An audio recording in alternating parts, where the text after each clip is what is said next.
Hey guys, and welcome back to the Fixture Watch, the series that looks at the official FPL fixture difficulty ratings to determine which teams have the kindest run of fixtures over the next 5 game weeks.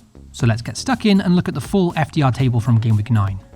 Also, if you want to study the FDR table yourself rather than watching this video, then I'll leave a link to an image of the full FDR table in the description box below. It's an interesting FDR table this week, with a lot of lesser-owned, budget-friendly teams sitting towards the top, whilst the majority of the big six, like Liverpool, Man City, Spurs and Arsenal, are nowhere to be seen. So whilst our squads are understandably structured and built around those bigger teams, with a strong template in place, perhaps there's some budget gems to be unearthed here and some potential differentials that could help jump up the rankings. At the very top of the FDR table from Gameweek 9 is bottom of the league Leicester, who after a horrendous start to the season, now head into a much more favourable run of games, and will surely be desperate to pick up some points during this run. The Foxes are the only side from Gameweek 9 who boast 5 consecutive fixtures, which have all been given a difficulty rating of 2 by the FPL algorithm, as they face Forest, Bournemouth, Palace, Leeds and Wolves in the next 5. Whilst Leicester do currently have the worst defensive record so far, conceding a woeful 22 goals in 7 games, their next two opponents, Forest and Bournemouth, aren't too far behind them, conceding 17 and 19 goals respectively, the other two worst defences from the opening 7 games. James Maddison, the more obvious and understandably the most popular pick here, whose individual form so far this season has been very decent, with 3 goals and an assist to his name despite the Foxes' struggles. At still only 8% ownership though, he still remains a fairly reasonable differential, and a tempting option for this run of games no doubt. As for the rest of their attackers, well, they're all huge differentials really, and probably for good reason.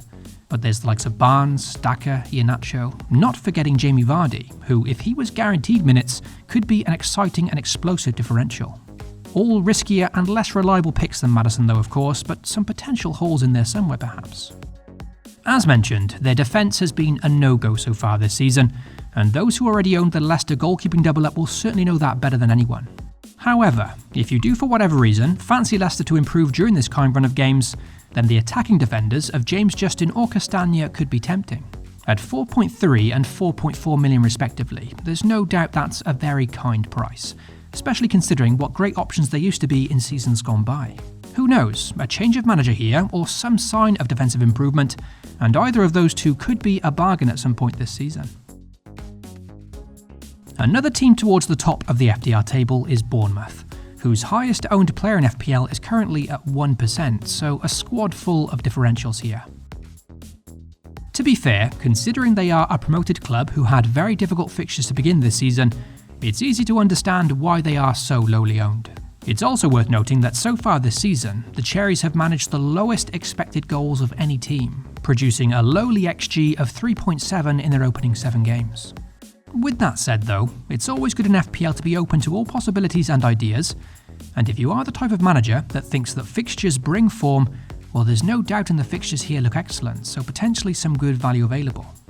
Due to these appealing upcoming fixtures, where the Cherries face Brentford, Leicester, Fulham and Southampton in the next 4, 3 of which are at home, it's seen a lot of dialogue open up about Dominic Solanke, who's a 90-minute man on penalties who could provide a reliable budget option to therefore spend extra money elsewhere. Despite a lack of minutes to begin the season down to injury, he also has the highest XG of all Bournemouth players. As mentioned before, Bournemouth's XG in general is of course very low, but still worth noting that he is offering the most goal threat amongst the squad. He also picked up a double-digit return against Forest recently, showing he can do it in the easier fixtures, and his upcoming opponents, Brentford, Leicester, Fulham and Southampton, have all been conceding goals so far this season. Elsewhere, and if you're already satisfied with your forward options in FPL, well there's budget options in midfield too, in Billing and Tavernier. Billing currently their highest FPL point scorer with 2 goals, and Tavernier who is only beaten by Solanke for shots inside the box for Bournemouth so far. At a budget 4.9 million, Tavernier is also highest for key passes on 10, boasting the team's highest expected assist tally, so not bad for a reliable starter. Another team towards the top of the FDR table is Crystal Palace, with a difficulty rating of 11. No doubt the outstanding pick here is midfield talisman Wilfried Zaha, who's been in excellent individual form to begin this season. Granted, Palace have only managed 6 goals from their opening 6 games, but it's worth noting that Zaha has scored 4 of them, an 80% goal involvement and showing that if Palace are to score, then he has a very good chance of being involved. So far, Zaha is the only Palace player offering real goal threat, so most likely the only attacker from the Eagles worth considering. However, just 9 FPL points behind, for a budget 5.5 million, there is the very talented Eze, perhaps a differential worth thinking about. His expected goals is very low and has only had 3 shots inside the box so far, so not much goal threat there. However, he is the highest for key passes and big chances created for the Eagles, and he does have 2 assists to his name already, so certainly the creative spark in this side. The most appealing thing about Palace is the longevity of this kind fixture run, which conveniently goes right up until Gameweek 16 and the World Cup break, so potentially some long-term options here before we then get the unlimited transfers. Due to these good long-term fixtures, perhaps a budget defender from their ranks could be worthy of consideration too, even if they are just a bench option in your squad. They've conceded 9 goals in their opening 6 games so far, but when considering they've faced Liverpool, Arsenal, Man City and Newcastle within those 6, that's really not bad going, and perhaps that can improve given their good fixtures. I've been very impressed with Anderson so far this season, who has a big influence on this side, whilst Gaeta in goal could also be worthy of consideration for those on a wildcard. Alternatively, it's also worth noting that their other centre-back Guehi, who has started every game for Palace so far this season, has recently dropped to a bargain 4.3 million, so he could be a very handy squad option for this nice run. Chelsea at home this week a tough one, but after that it's pretty plain sailing for the Eagles until the World Cup.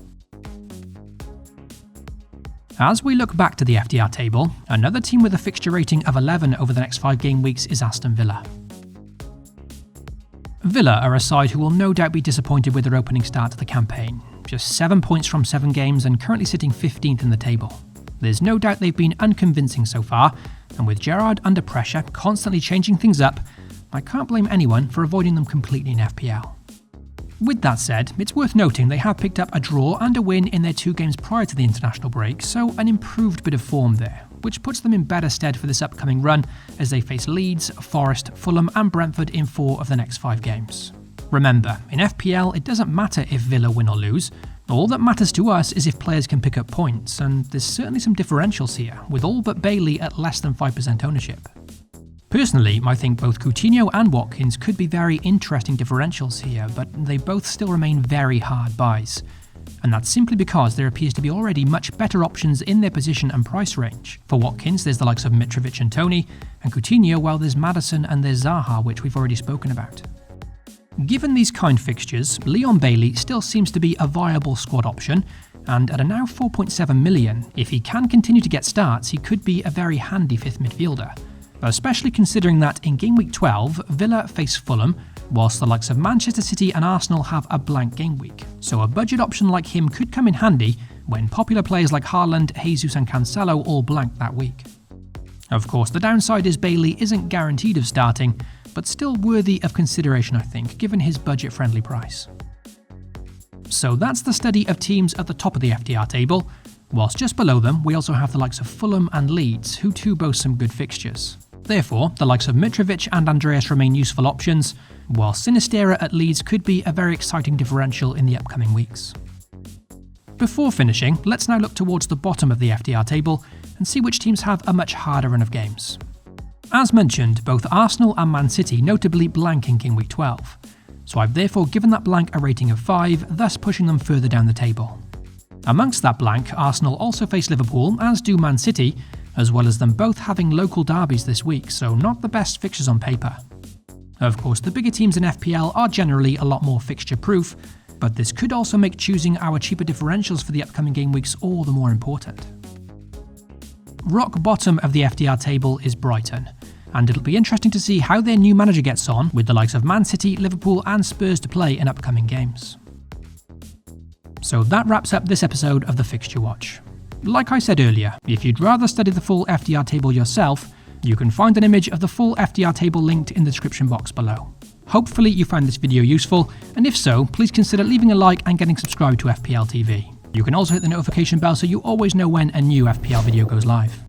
My team selection video for Game Week 9 is also already live on the channel, so if you want, you can check that out now by clicking the thumbnail shown on screen. Good luck for Game Week 9, FPL responsibly, and I'll catch you all next week.